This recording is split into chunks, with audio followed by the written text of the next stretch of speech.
Yeah, that's pretty snazzy. I never had that angle before. Okay, I don't know what happened, but last night, it snowed a crap load. Like it had to snow like 6 inches last night. I'm going to have to do all that shoveling. See my deck? No, I can't either. My driveway. I'll show you the front. I may have lost the cat out there. She went to go out the front door. The snow's like up to here. She's like, what? She runs to the back door. She's like, I can't get out that way. Oh, yeah, it's all pushed in front of the garage. Yeah, oh, yeah, there's my cat skull. Forgot about her. Oops. Check out that. And I think over in New Brunswick, you guys are supposed to get hit by... Oh, look at that big pile that he put above the... Always pushes it above my garage door. It's not super cold out, but very alpine-y feeling. It's -6. So anyway, you get an idea. That's a good 6 inches of snow last night like that. That's... Out. Yeah, oh yeah, a good 6 inches of snow. They're going to get 60 centimeters out east. They're, well, better than me, I guess, but they've been getting hammered like crazy. Even out west, they were getting hammered there. But, yeah, I just thought I'd show you guys that. So, like, last night, like, it was just light flakes coming down, and I don't know what happened overnight. There's like, holy geez. Looks like I'll be doing some shoveling today. All right, so, World War III update. Got my hat again. Right. Yeah, I don't have too much. It'll be a quick video. You know how this goes. You know how this goes. Okay, Saudi Arabia. There's a lot of rumblings coming out of the UK about funding Saudi Arabia and selling weapons to Saudi Arabia and everything. And one of the things is the Saudis actually have more British airplanes than the Brits do. I don't know what they'd be flying. I guess, well, I don't know if it's British airplanes, but they have more airplanes. The Saudis have like a ton of stuff. It's just they don't have a very good military. They don't know how to use it. I mean, I can imagine some of their guys are okay, but I think it's like what Saddam had, where you have, you know, a 1,000,000-man army, but well, I don't think Saddam had a 1,000,000-man army, but you have a large army, but only a handful of them are trained well. And we see this with the Houthis. Now, one of the things about Saudi Arabia is where the UK and the Americans will benefit from this is that they get to see how their equipment performs. Particularly like the Abrams tanks. I don't know if you've seen that, but there's a huge ramping up of re-armoring the Abrams tanks. They're looking at those things saying, oh, wow, those things are going up like freaking firecrackers over there. The Houthis are taking them out left, right, and center. I don't know how many. Well, I know the Houthis took out enough Saudi tanks that they actually had to get a resupply of tanks. That's crazy. But, again, if you're an American and you're watching this and you're seeing how easy these tanks go up, you know, it is humbling. You know, yeah, Desert Storm, the armor was okay for Desert Storm, but the technology in anti-tank weaponry seems to be so much better now. You know, like the RPG-7 was probably the main anti-tank weapon of Desert Storm. And now you got RPG-29, 31, that type of thing. And these things, the Cornet missile, I guess is what it is. The Indians, I don't know what the name of their missile is, but their anti-tank missile has a triple warhead on it. So it blows off the reactive armor, blows through the hull, blows up inside rather than just... I think most of the armors are meant for tandem warhead, not triple. So that's probably what the Russians are doing too. I don't know how they're... But these missiles are deadly. Even the TOW missile is still pretty deadly. And of course you would come to interrupt. Oh, you're so cold from outside. Pull your tail. Oh, your tail's all wet. Yeah. Chew my thumb. You have to work for my infection. But yeah, so they're and again, like we did I think $11 billion sale of LAVs to Saudi Arabia. I don't know if we fully honored that agreement yet, but I you know, that was done under Harper, so I can't really knock Trudeau for it. But what I could say is Trudeau could have reversed it. But the thing is one of the arguments is the amount of lawsuits that come out. You know, what I'd say is at least don't do any more future, because the way I look at it, if they could make a deal with the Saudis and say, okay, well, how about this? We'll pay you for the inconvenience, which I know sucks, but we're not going to give you the weapons. Morally, this would be the right thing to do. And we'd have those labs for us. I don't know how many there was going to be. $11 billion worth, whatever that turns out to. You know, how many vehicles that turns out to. But anyway, anyway. It's always about you, eh? But anyway, yeah, so the people, you know, and people around the world, you know, it's like, why do we do deals with these kind of countries? Okay. Thank God you're clean today.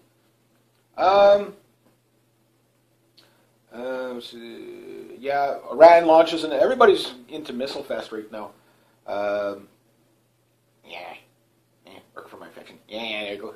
Yeah, slimy. So Iran has launched another missile. couple of missiles. I think they're just seeing what the. I think they're just provoking to see saber rattling, just to see what the U.S. response is going to be, because they really don't know what to make of Trump, and I don't. I think I know the Iranians aren't. They're not stupid, so they're probably looking at this kind of the same way I'm looking at it. That okay, we know Trump's going to try to find an angle to go to war with us, so maybe we'll posture a bit, just to let them know that we are serious. Yeah, the U.S. would wipe out Iran pretty fast in a direct war, but I think it's more of, yes, you might be able to take us out, but we can take Israel out. And I think that's the bargain chip that Iran's always had, is that, you might be able to take us out, but can you get here before we launch everything at Israel? And I'm sure that's what they would do. I think that, nukes or not, I mean, the Iranians have enough ballistic missiles that they would just destroy. There would be no more Israel. The way Israel's set up, it's like, you fire everything inside that wall, they could completely take out all the Jewish settlements like that. There'd be no problem to do that. And with a coordinated attack with Hezbollah and Hamas, I mean, they'd liberate Israel. Yes, the U.S. would wipe Iran off the map, infrastructure-wise, that type of thing. But the damage would be done. So I think that's the way the Iranians are looking at it. The Russian airstrike that killed the 3 Turkish soldiers, apparently they got the intel from the Turks. Oh, man. That's embarrassing. And because the Russians said right away, yeah, no, we did it, we're sorry, we just went with the intel we got. So I think that's why the Russians fessed up so quickly rather than denied it. And the Turks were like, well, actually, it was kind of ours. we gave you the wrong intel. We told you where our guys were. You hit our guys. Oops. Yeah, these things happen.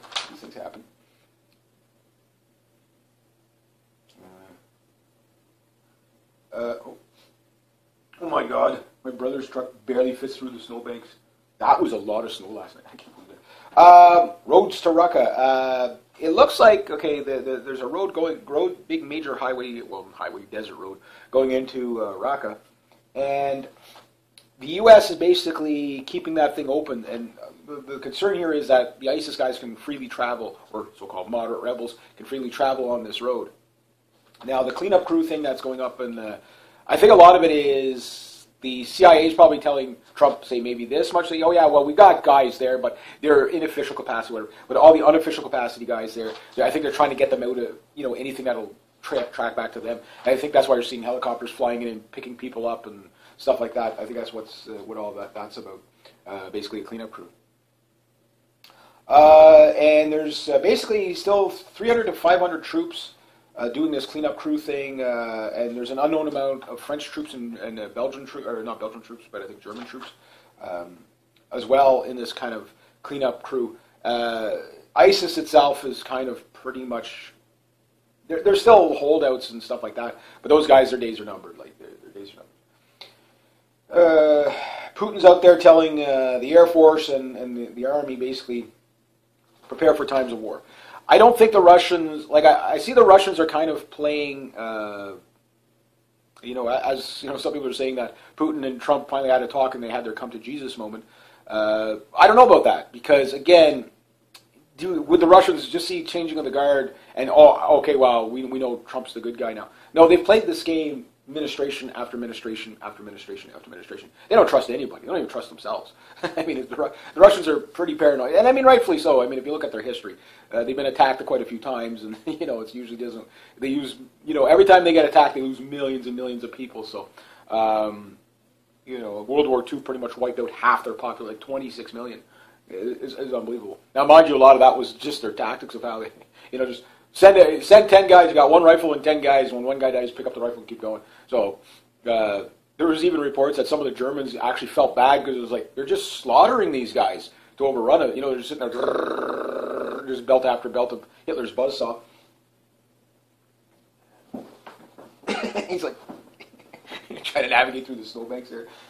It's like literally there was almost enough, well, it's not a 2 lane, but it was just enough to get his wheels through. That's funny, my brother.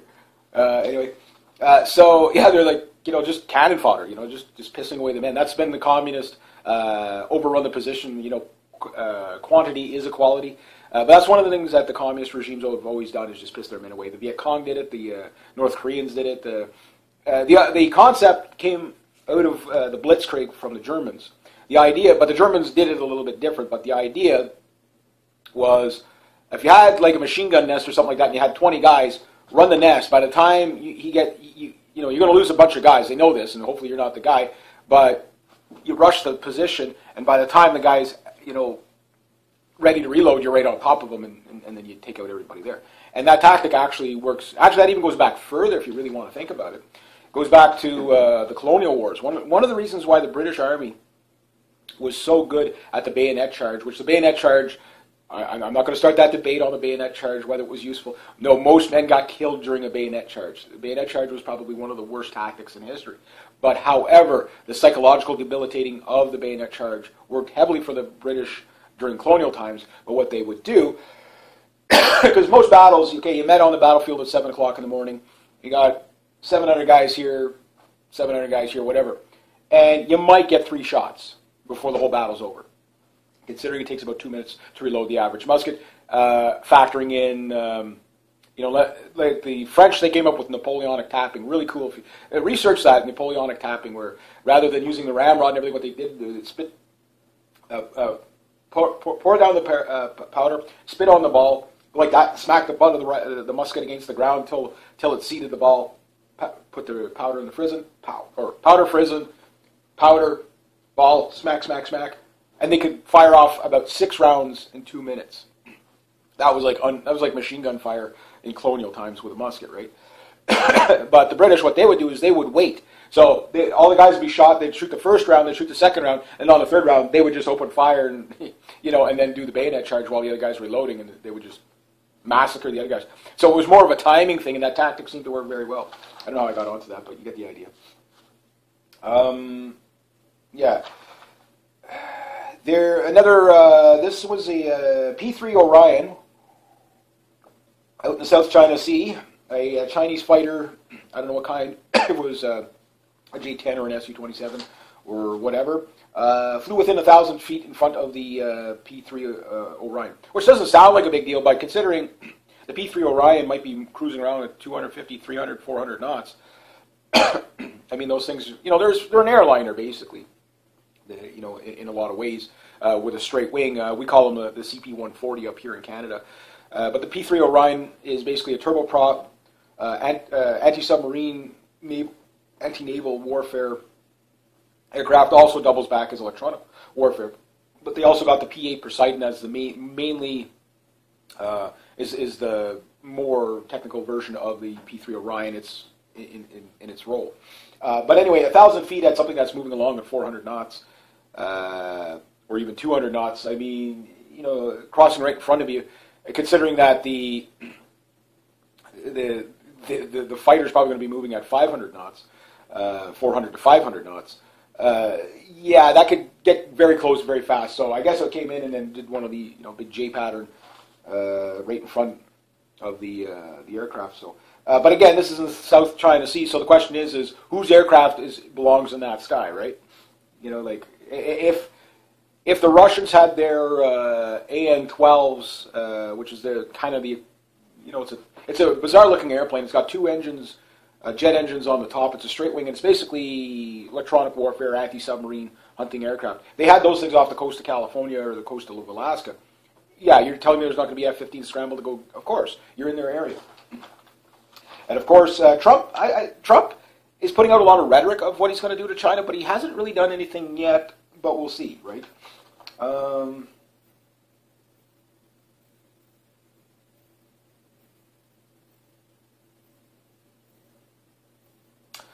Joel wins. Law Times. What did I got here? What was this about again?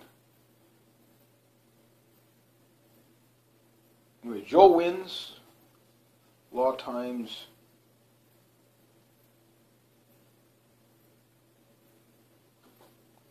I think he was being accused of... I don't know what that one was about. Sorry. I scribble things down very well. I make my notes like I make my videos on the fly, so you get how it goes. I don't know what that is, but check out Joel Wins, and then there might be a story there. Sorry about that one.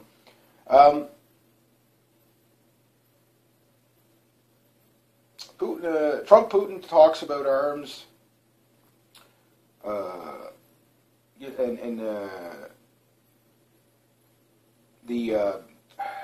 the nuclear program called a New Start. This was back in the Bush-Gorbachev era, I believe, where they were talking about, and I've mentioned this before, again, don't be afraid to go over some of my older World War III updates, but they were talking about how they would de-escalate down 1,600, no more than 1,600 delivery systems, air, land, or sea, of nuclear weapons on either side. Now, the U.S. has kind of kept to it to a great degree, where Minuteman III missiles went to Minuteman II or Minuteman I, and the Minuteman missile, if it's a 1, 2, or 3, 1 is 1 warhead, 2 is 2 warheads, 3 is 3 warheads. But even with a Minuteman III, you're dealing with the Russian Sarmat, which has 10 to 12 warheads. Almost everything the Russians or the Chinese have at least 10 warheads plus, which is, astronomical, right?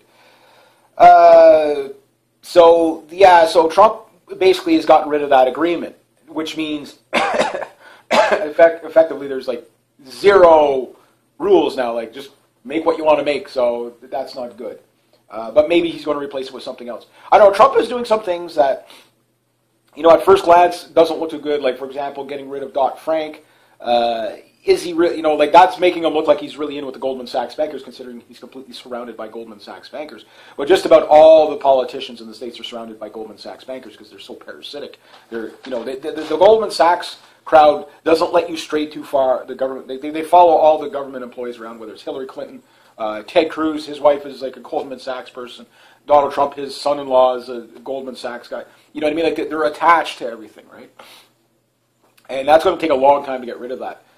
If Trump even bothers to do so. Now, Trump during the election campaign was talking about Glass-Steagall. Now, the thing is to put in Glass-Steagall at this moment would completely destroy the world economy. It would. And then, and with those powerful bastards still in power, they would have the excuse for the one world currency. And then we would really lose everything. So Trump has got to, again, remember, there's 40 to 50, 60 years worth of really unbelievable stupidity to undo. So he's not going to do it in 3 weeks. So again, I know there's a lot out there. I'm still on the fence. I'm still looking at the gray area for Trump.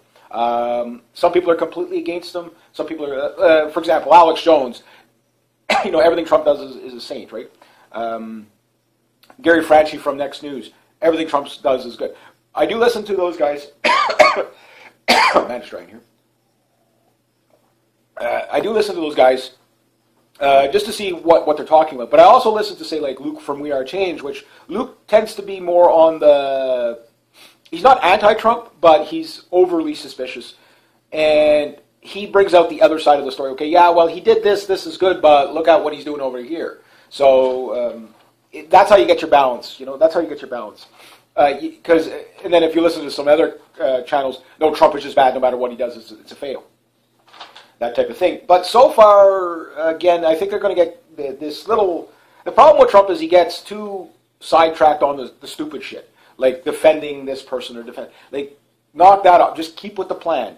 And one of the things that they don't want to slow down on, and that some of the GOP guys are actually, don't... Yes, we know that the thing's tied up in the court right now for the travel ban, but let's get on to lowering the taxes for the small business. Now, I can imagine it's not just going to be the small business, it'll be large business as well. What he needs to do is, he needs to do that no matter what. He needs to get the red tape out of the way for small business to boom, and the sooner the better, because as we get into this report, you'll see, there's some, when I talk about Jim Rogers, you'll understand that he's got to get that economy going down. It does look like there are jobs starting to go, but the thing is you got 94 to 96 million people out of work, okay? Even if you're creating 250,000 jobs a week, it's not enough. You know what I mean? It's not enough. You're not going to undo that overnight. It's going to take years to undo this. People don't realize the depth of how bad it really is. Like, we are in a Great Depression in most countries. The difference is the breadline's electronic, meaning they're just printing money to keep people alive at this point. Should they get rid of the retirements, you will get riots. should they get rid of the EBT cards, you'll get a war. You know what I mean? Like that type of thing. And the amount of death and destruction coming would be unbelievable. That type of thing. So, okay, so yeah, those talks, we'll have to keep an eye on that. But that's kind of the reason why Trump is doing it. We've got the pick-a-knock guy just went by. Hopefully it doesn't mean the internet's out. But these talks, what that could mean too is that like Trump wants to upgrade the nuclear arsenal. Now Trump's stance on nukes is he wishes they weren't on the planet at all. But you know, he knows that Russia's nuclear arsenal is superior to the U.S. one, and it is if it came to that. So he's still thinking in terms of deterrent, and because of that, you got to get rid of this bad agreement so that we can update or they can update their missile, not up here in Canada, but you know, yeah. I don't know if this has anything to do with Pizzagate, but it does look like it's not on the mainstream media at all. And how this is not okay. 474 pedophile busted in a pedophile ring in California, and up to 28 children saved. Mainstream media says nothing. That's a non-story. You know, let's talk about the Kardashians. Let's talk about you know, the Muslim ban. Let's talk about irrelevant things. Not even news. How is that not news? Like, and I'll tell you why. Because a lot of people are out there saying, yes, Pizzagate is bad, but that's just the tip of the iceberg. And the thing about that is there's arrests now. So it looks like the so-called hellhounds are at work restoring rule of law. And if they are, thank you very much, sirs. I salute you. Ma'ams and sirs, you know, this is what the people really want. So they haven't went after the big fish yet, but I can imagine with that many, there's going to be connections. Now, because this is coming out of California, I think this is going to be in the Hollywood area and stuff like that, from what I understand. But it's throughout. But this is just, it's a global problem. And it's unbelievable. So there are people that are, I think the reason why we haven't heard from the mainstream media, or from the law enforcement announcing that they're going to go after these pedophile rings, is that I think there's probably a lot of law enforcement involved in it, meaning people at the top that have been kind of running cover. Same problem they have with the drug trade, where the intel comes from you know, the guy at the top, but the guy's in on the take, so you never get the bust. You bust some little guy down here, but you never get the big guy, and it's because they're running defense, right? So I think that they're probably starting from the investigation from within. That's my hunch. I have no proof on that, but that's probably why we haven't heard from the law enforcement. But hopefully, it will go get him. I would like to see Donald Trump. Basically, I like what he tweeted. You know, like hang them all. You know, that everything. But I'd like to see him bring back the death penalty in all states if he could. But I think that's a state right. So, but the thing I would like to see is that if they could make it a federal case against these pedophiles and go after the death penalty for all of them. Like, you know, for the real, you know, the enablers, you can put them in jail, but the actual monsters, yeah, because I'm not worried. I'm not curious to rehabilitate those people at all. Not even close. You know, I mean, sometimes you just have to do the right thing, even if it's harsh. Trust me, if they need a firing squad, I'm available for that day. You know. People worldwide asking for the arrest of George Soros. The petition of the White House. I don't know the name of the petition. At the time when I marked this down, there was 6,000. They need 100,000 signatures or something like that to get it in front of the president. But yeah, things like that I think need to be done. That's a way for the public to communicate. You know, petition to put away Hillary. Petition to put away George Soros. Keep resubmitting these petitions until you get your 100,000 views. Everybody in the prepper or in the alternative media should be talking about that petition. I think Alex Jones mentioned it, so you know right there you're probably going to at least get 100,000. And I think AMTV mentioned it as well. And I think Next News mentioned it. So between those three, these guys are, you know, in the alternative media world, they are kind of media giants in the alternative media world. And they can reach a lot of people. So as long as you keep passing it, if you're a YouTuber and you're watching my channel, if you're going to pass on any information I give you, please pass that one on. You know, our future depends on putting George Soros away. George Soros, Henry Kissinger, Zbigniew Brzezinski, Rothschilds, Rockefellers. Jail, now firing squad for most of them. After found guilty in a rule of law situation where they go into a court and are judged by a jury of their peers, and if they're found innocent or if they can get away, they get away, but at least we restored rule of law. That's even more important than actually putting these guys away, is the restoring of rule of law. When people see the restoring of rule of law, they will have faith in the law again. When you have faith in the law again, you will have law and order. You won't have all this craziness. Oh no, is it snowing there? Or is that just blowing snow? It's snowing sideways. What the hell? That's stupid. Another missile launch. In LA, they launched off I think Vandenberg Air Base. Is that Vandenberg Air Base? Where they launched they launched a Minuteman missile. They launched this test from 4,200 miles, basically from LA to the Marshall Islands, somewhere over the Marshall Islands. And basically this comes on the heels of everybody else, around. I mean, how many missile launches did I talk about today?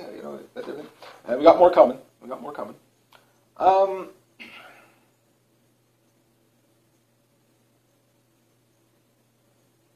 Okay. Russia is basically backing General Hator in Libya. I'm probably saying his name wrong. But anyway, the deal is going that with Libya, because the last intervention they did in Libya was B-2s flying over the coast, taking out oil infrastructure and stuff like that. And what the U.S. does is they go into Libya, they take out the oil because they're like, well, ISIS sells the oil and makes money off of it. That's not the issue. That's not the issue at all. That's probably part of it, but that's not really the issue. The issue is that they're selling the oil out of the petrodollar. This is why Libya has been destabilized in the first place. That's why they overthrew Muammar Gaddafi. Now, Muammar Gaddafi, yes, he was a tyrant. There's no doubt about that. All the Middle East, even Netanyahu's a tyrant. There's not one Middle Eastern dictator that I would want to live under. They're all dictators, in my opinion. That type of thing.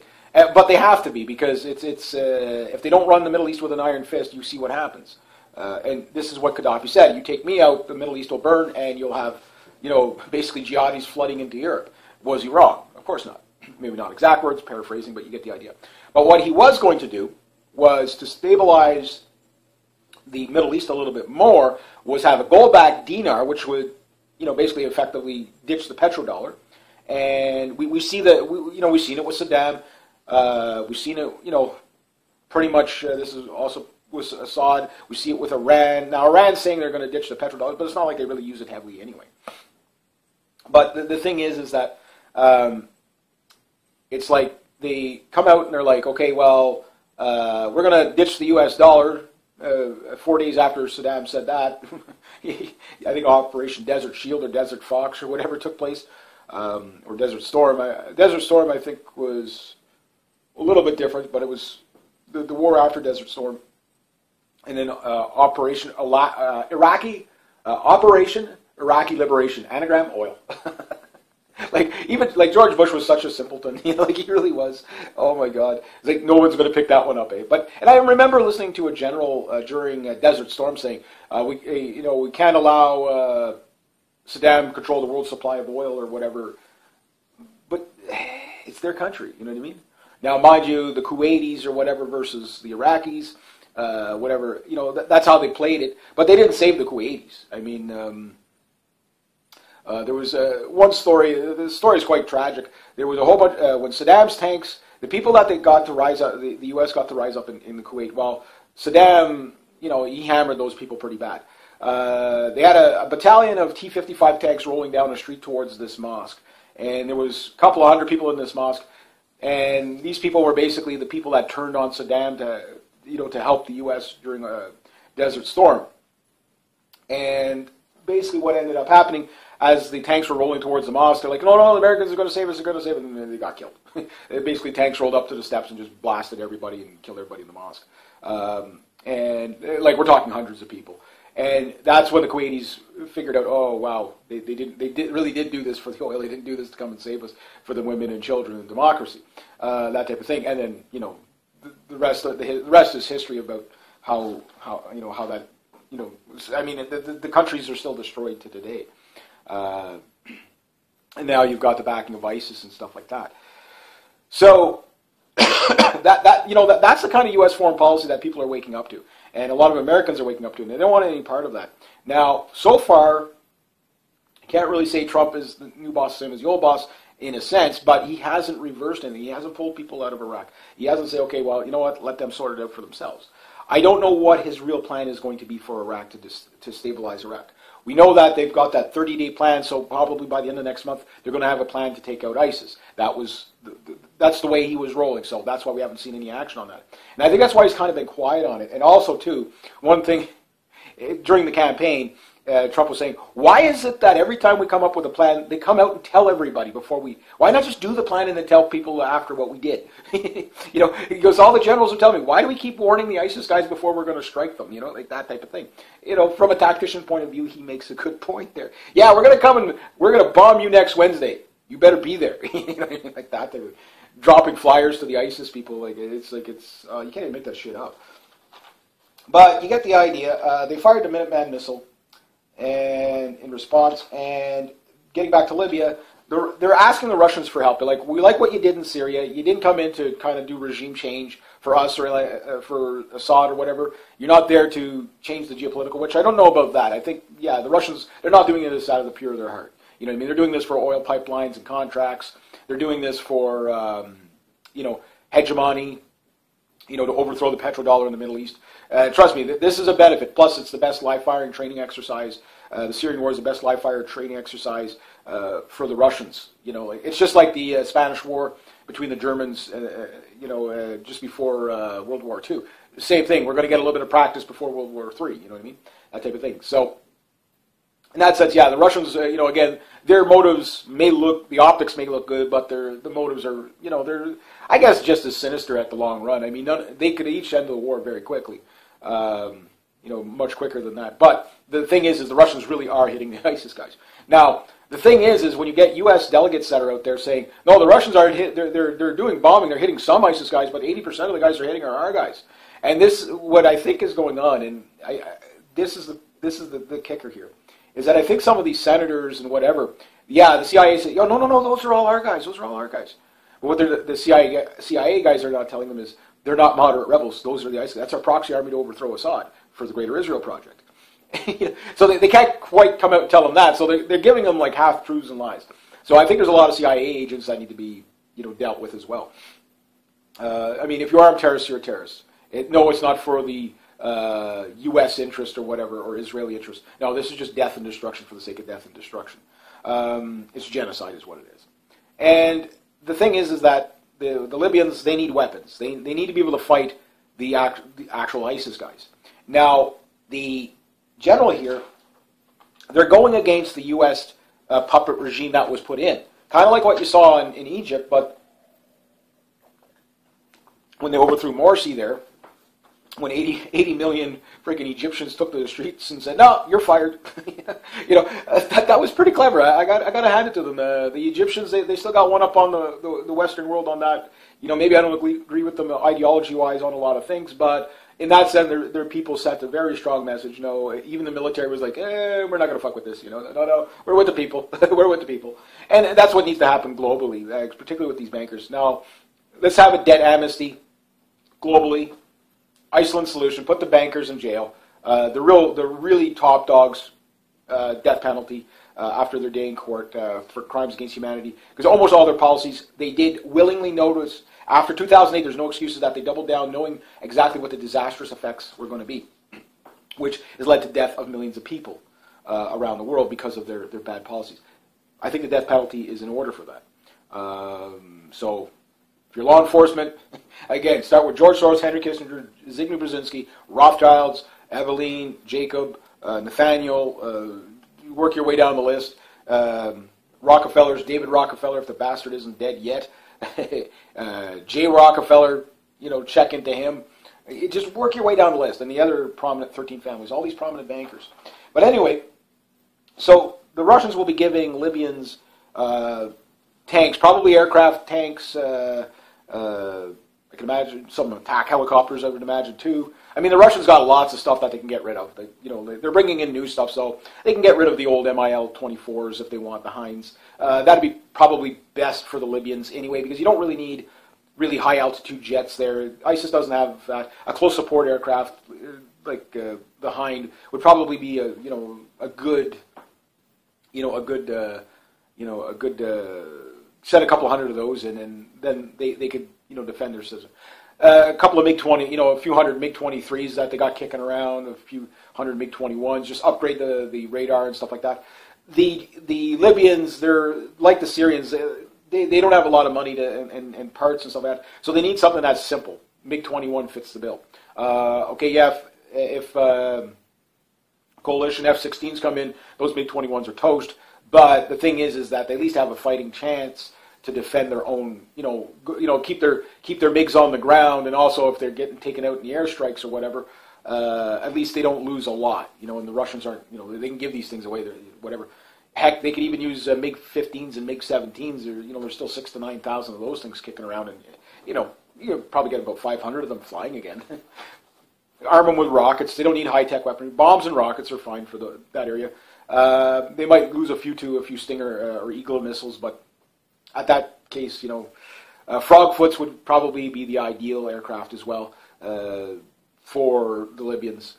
And the Russians, again, they got tons of these things.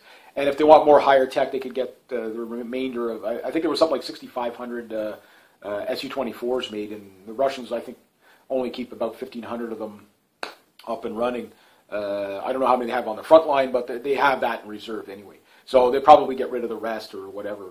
So even if they get like 50 or 100 of those, yeah, the Libyans will do fine.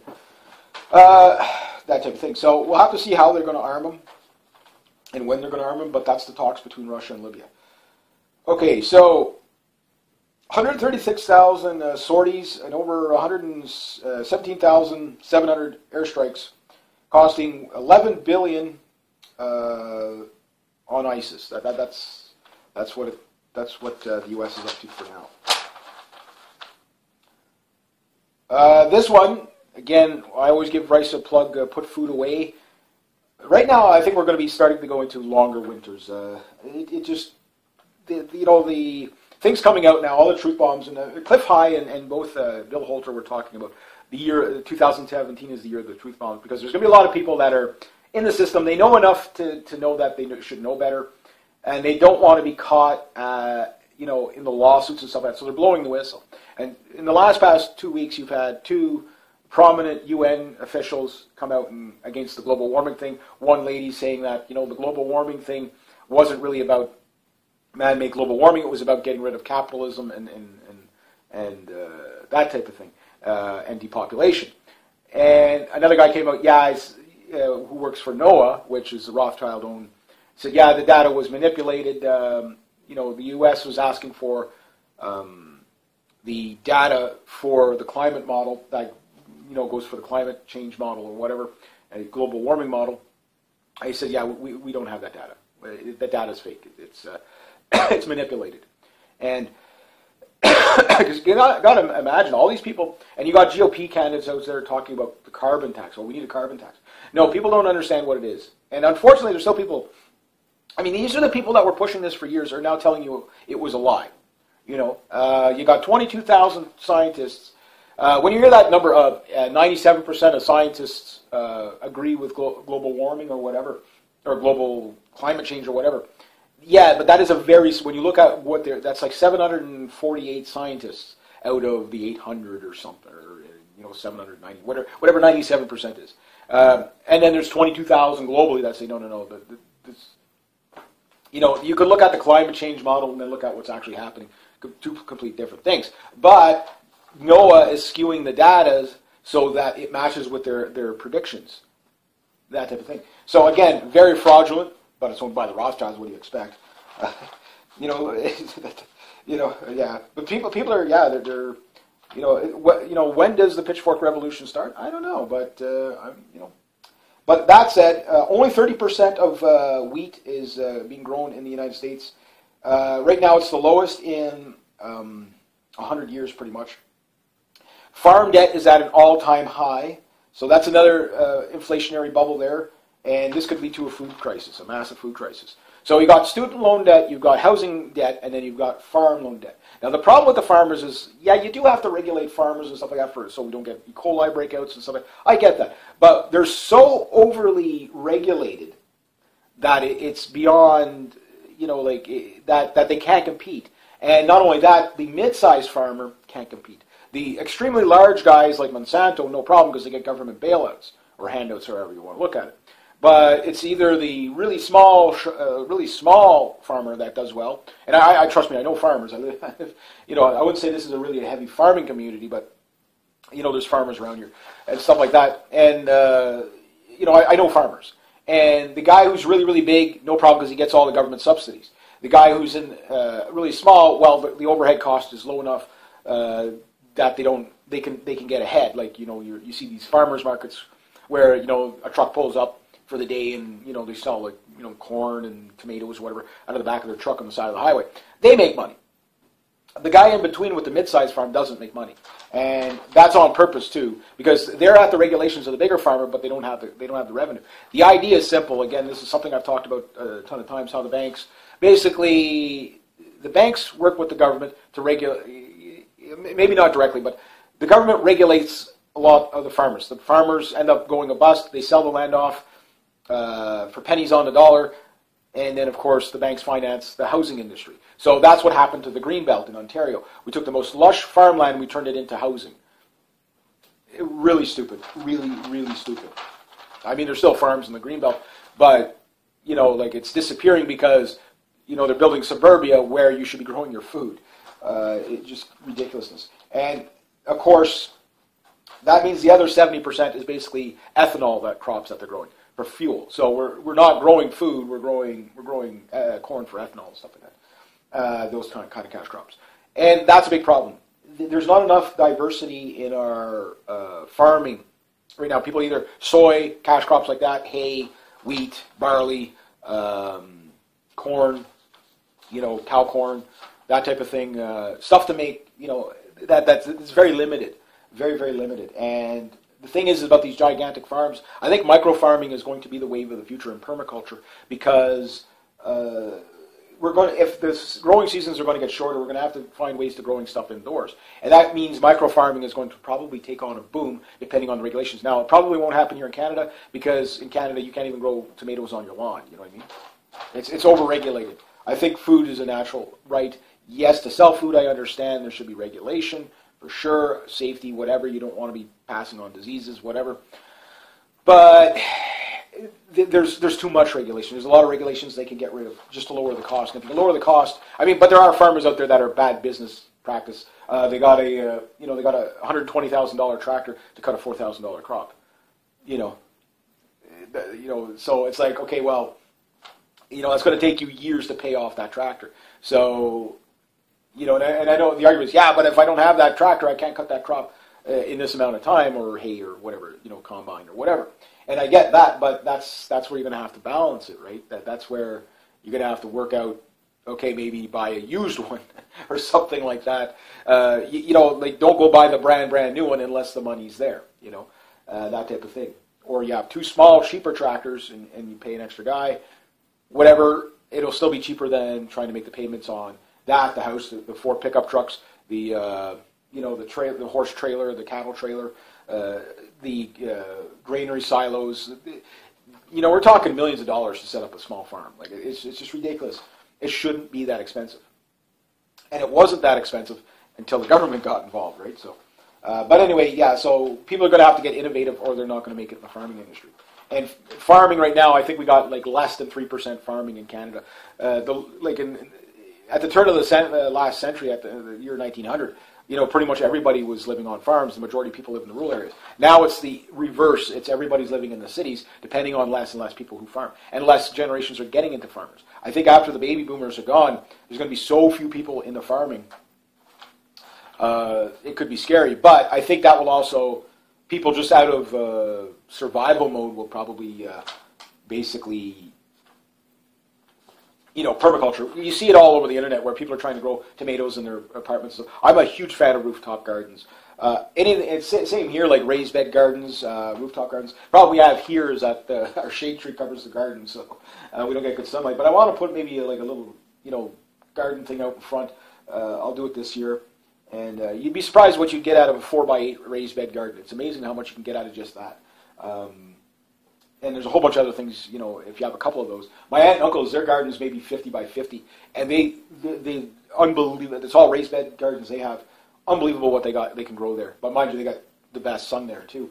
So that's, one of the things. It doesn't take much. If you have even a quarter, people in the city, they should be able to, they can put flowers all over the yards. Why not put a raised bed garden in there? Easy to take care of, put in your backyard, wherever the sun shines the best, get that. People are starting to do it, though. It makes a dent in the food prices. It's the greenest thing you can do is grow your own food. It's the greenest thing you can do. All right. The Toka SS-21 missile was the missiles that were going into Syria. This also comes on the Israeli airstrike that I talked about in the last, that they did an airstrike in the Golan Heights. Remember, the Israelis want the Golan Heights for themselves because that's where all the oil is. Problem is the Syrians can drill the oil from their side of the Golan Heights too. And that's why the Israelis, are attacking the Syrians on the Golan Heights. But the thing is that those missiles, they're not nuclear from what I understand, but they're very, very deadly. So, and I think about 50 of those, like I said, were gone into Syria. So what targets they'll use them against, I don't know. 27 migrants crossed in Manitoba. Yes, in my country of Canada, we have illegals in our country. Trudeau's not going to do anything about it. Hopefully he gives them a good startup check and welfare and stuff like that. And you racist and bigot, and diversity is our strength, don't you know?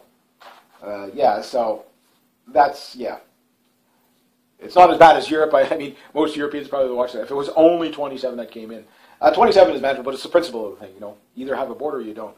I say these people should be detained as basically, they've broken the law. And we need a government that's going to start to crack down. Like, again, the illegal thing, there's no reason to be illegal. That type of thing. And that's the 27 that we caught. So how many, When I'm Prime Minister, trust me, that's not going to happen. I would put these guys in jail. Man, woman, or child, they would be incarcerated until we know who they are, where they come from, and if they are legitimate refugees or not. But because they're coming from the States, you can't make a refugee. It's not a country you can make a refugee claim from. You can't make it. It's a safe country. They were already in that country. So they're coming up here either for, who knows what they're coming up, maybe for the better welfare or whatever. I don't know. This one's a big one. Now this comes also on the back. I actually started hearing this in Parliament. Oh, geez, I've got to wrap this up pretty soon. Parliament was talking about how the Super Hornets, that 18 Super Hornets that we were going to get for stopgap until we did the fighter competitions, which I think is a bit of a waste of money from what Trudeau, surprise, surprise. But the stopgap, the delivery is going to be delayed because, this goes to the States, is 2/3 of the FA-18s and some of the Super Hornets as well, of the Navy can't fly. 60% are out of service right now. Totaling of about, if you add up all the Navy aircraft, there's 1,700 of them that cannot, they're waiting for parts. I think 27% of them they're just, there's no parts available for them. There's even submarines out of service. The Navy's basically out of money. And this is the thing. So with all these wars going on, I mean, that's the thing. Like this was Obama's neglect policy, where let's keep sending ships to the South China Sea. And then all of a sudden you have all the aircraft carriers come back and for servicing because their maintenance schedules are way overdue. But this is also a good idea to get an idea of how World War III would be lost on a nation. The maintenance, it's the maintenance things. I mean, the last airplanes that will probably be flying around in World War III will be MiG-21s because you can fly them 100 hours for every 1 hour of maintenance. You know what I mean? It's like there's nothing to them. So they won't be the first airplanes in the air, but they'll probably be the last ones that, while everything else, all the F-22s and F-35s are on the ground waiting for parts, these things are still flying around. Yeah. I remember seeing a documentary on a captured North Korean MiG-21, and the American test pilot was like, we flew it for 100 hours, and after 100 hours we had to replace the seal on the fuel pump. That was it. But there's nothing to those airplanes. And then somebody commented about the, I think it was the MiG-15 or the MiG-17 that if an airplane can't, it was a Russian guy apparently, if an airplane can't, if a fighter jet can't handle a wrench going through the engine, it's not worth it. Well, the thing was, he chucked the wrench through it like that. And the MiG-15, I'll just wrap up really quick here. MiG-15 in the North Korea, they were blasting the crap out of those with the 50s, and at 20,000 feet and above, the incendiary rounds weren't catching. And there was one MiG-15 that had, I forget how many bullet holes in it, a couple of hundred anyway. It's still, like, there's just nothing to these machines at all. That's why they're so reliable. Low tech works no matter what. But, yeah, we'll see.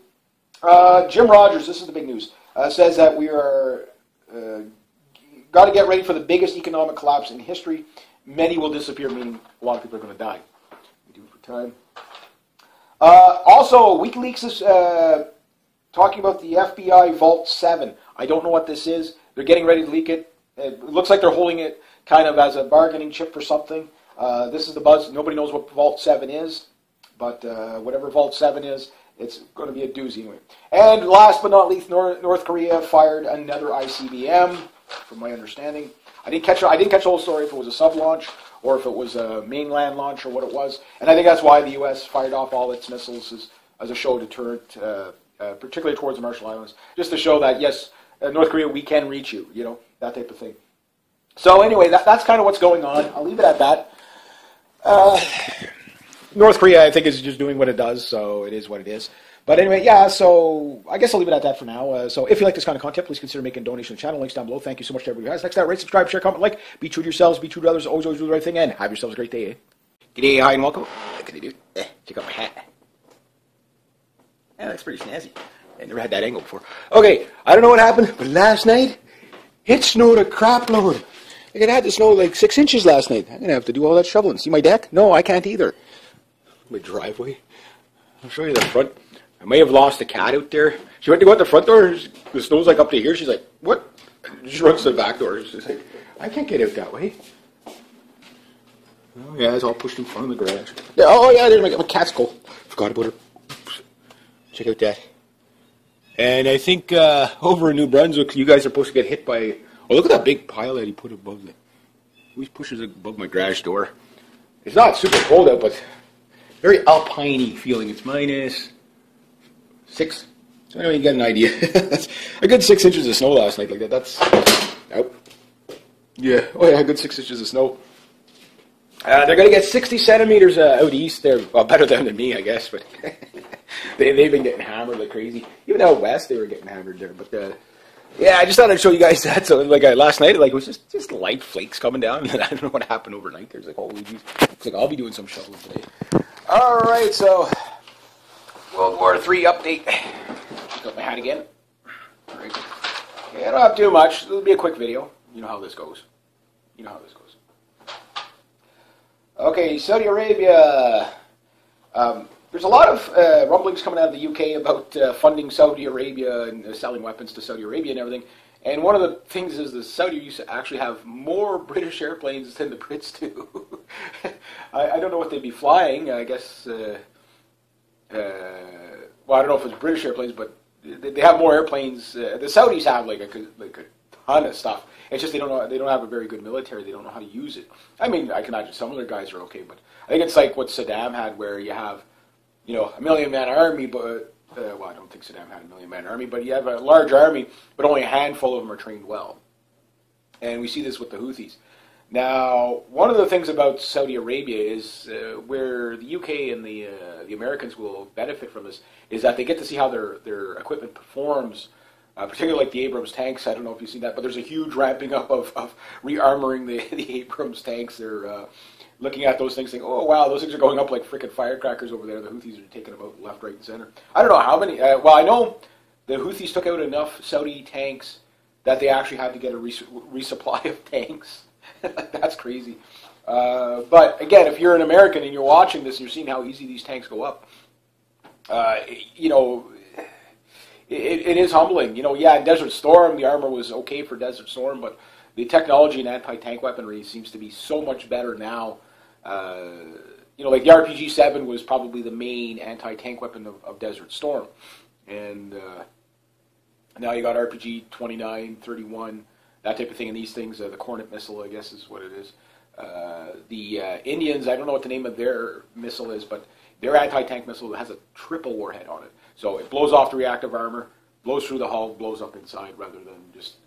I think most of the armors are meant for tandem warhead, not triple. So that's probably what the Russians are doing too. I don't know how they're... But these missiles are deadly. Even the TOW missile is still pretty deadly. And of course you would come to interrupt. Oh, you're still cold from outside. Your tail's all wet. Yeah. Chew my thumb. You have to work for my infection. But yeah, so they're and again, like we did I think $11 billion sale of LAVs to Saudi Arabia. I don't know if we fully honored that agreement yet, but I that was done under Harper, so I can't really knock Trudeau for it. But what I could say is Trudeau could have reversed it. But the thing is one of the arguments is the amount of lawsuits that come out. What I'd say is at least don't do any more future, because the way I look at it, if they could make a deal with the Saudis and say, okay, well, how about this? We'll pay you for the inconvenience, which I know sucks, but we're not going to give you the weapons. Morally, this would be the right thing to do. And we'd have those labs for us. I don't know how many there was going to be. $11 billion worth, whatever that turns out to. How many vehicles that turns out to. But anyway, anyway. It's always about you, eh? But anyway, yeah, so the people, and people around the world, it's like, why do we do deals with these kind of countries? Okay. Thank God you're a pain today.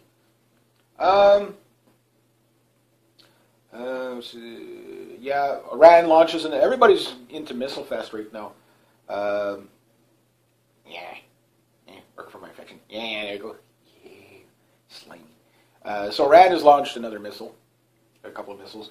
I think they're just seeing what I think they're just provoking to see saber rattling, just to see what the U.S. response is going to be, because they really don't know what to make of Trump, and I think the I know the Iranians they're not stupid, so they're probably looking at this kind of the same way I'm looking at it. That okay, we know Trump's going to try to find an angle to go to war with us, so maybe we'll posture a bit, just to let them know that we are serious.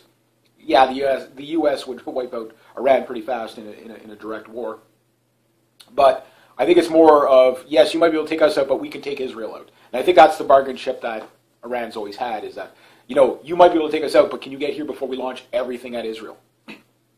And I'm sure that's what they would do. I think that, nukes or not, I mean, the Iranians have enough ballistic missiles that they would just destroy. There would be no more Israel. The way Israel's set up, it's like, you fire everything inside that wall, They could completely take out all the Jewish settlements like that. There'd be no problem to do that. And with a coordinated attack with Hezbollah and Hamas, I mean, they'd liberate Israel. Yes, the U.S. would wipe Iran off the map, infrastructure-wise, that type of thing. But the damage would be done. So I think that's the way the Iranians are looking at it. The Russian airstrike that killed the 3 Turkish soldiers. Apparently they got the intel from the Turks. Oh, man. That's embarrassing. And because the Russians said right away, yeah, no, we did it, we're sorry, we just went with the intel we got. So I think that's why the Russians fessed up so quickly rather than denied it. And the Turks were like, well, actually it was kind of ours. we gave you the wrong intel. We told you where our guys were, you hit our guys. Oops. Yeah, these things happen.